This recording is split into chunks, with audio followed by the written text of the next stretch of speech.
তারা মায়ের মন্দিরে পুজোর মাধ্যমে মকর সংক্রান্তি উপলক্ষে 15ই জানুয়ারি পোস্তা অঞ্চলের বাবা শিখদের সমবেত প্রয়াসে অমিত কুমার গুপ্তার নেতৃত্বে বিশাল মহাভোগের আয়োজন করা হয়, যেখানে ধর্ম বর্ণ নির্বিশেষে সকলে উপস্থিত হয়ে প্রসাদ গ্রহণ করেন।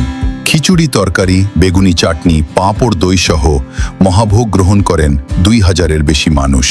অমিত কুমার গুপ্তা জানান, দীর্ঘ 8 বছর ধরে এই সেবা চলে আসছে মায়ের আশীর্বাদে।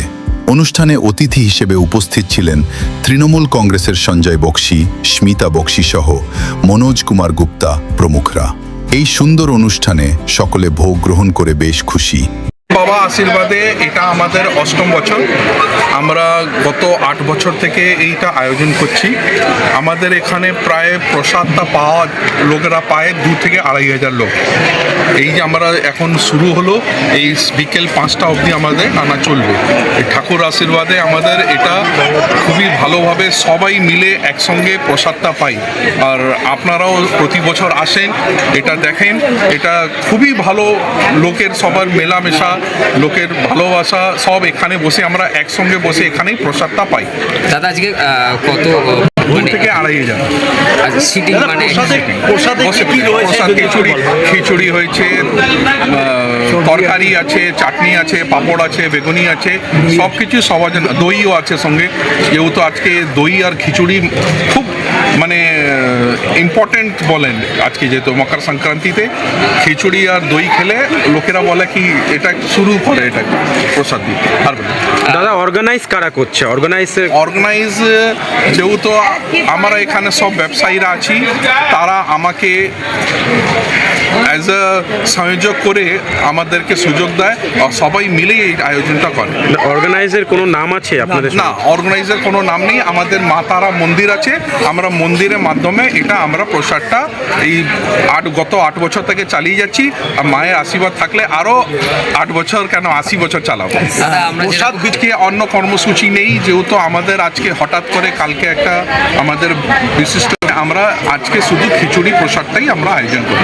গত বছর আমরা দেখেছিলাম, কিন্তু এই বছরটা আমরা বিধান রেখেছি, আগামী বছর আবার বড় করে হবে। কম্বল বিতরণের সঙ্গে আরও কিছু হবে। দাদা অতিথি হিসাবে আমাদের প্রাক্তন এমএলএ সঞ্জয় বক্সি আসবেন, রাজেশ সিনহা থাকবেন, রঘুনাথ হাজরা, মীরা হাজরা, অন্যান্য বিশিষ্ট অতিথিরা অনেকজন আসবেন। কি কর্মসূচি আছে আগামী দিনে? লোকের জন্য আমরা কিছু সেবা করতে পারি, এটাই মেন। ব্যবসাও করব আর লোকের সেবা কাজে লাগি, এটাই আমাদের কর্মসূচি। আমরা কিছু না কিছু কোনো না কোনো প্ল্যাটফর্মের মাধ্যমে করি, গোশালা করি, অনাথালয় করি সেবা, তারপর পিকনিকও করি। গরমকালে আমরা শরবত বিতরণ করি।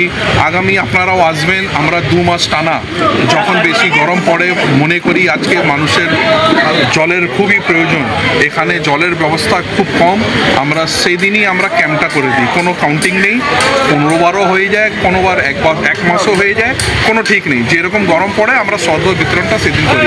সেও দিন এক দিনে প্রায় মিনিমাম 3 থেকে 5000 লোক আমাদের মেম্বার, আমাদের সব আশেপাশে সব যত ব্যবসায়ীরা আছে সবাই মিলে আমরা সব পোস্তা মার্কেট। আপনার নাম? আমার নাম হচ্ছে অমিত কুমার গুপ্ত। দাদা একটা ছোট हनुमान राजेश्वरी इसलिए है क्योंकि यहाँ पर सात्विक ढंग से पूजा अर्चना होता है, वैदिक ढंग से पूजा अर्चना होता है। वैदिक पद्धति से होने के कारण ऐसा भगवती और शिव और हनुमान जी इस नगरी में जल्दी से नहीं मिलता है। तीनों स्थित है और वो भी सात्विक रूप में। वाम मार्ग का पूजा यहाँ नहीं है, यहाँ दक्षिण मार्ग का पूजा नहीं है, यहाँ वैदिक पद्धति से पूजा होता है। और अभी तक 21 सहस्त्र चंडी हो चुका है, 108 सतचंडी हो चुका है। हर नवरात्र में सतचंडी होता है। मेरा नाम शंभुनाथ मिश्रा है।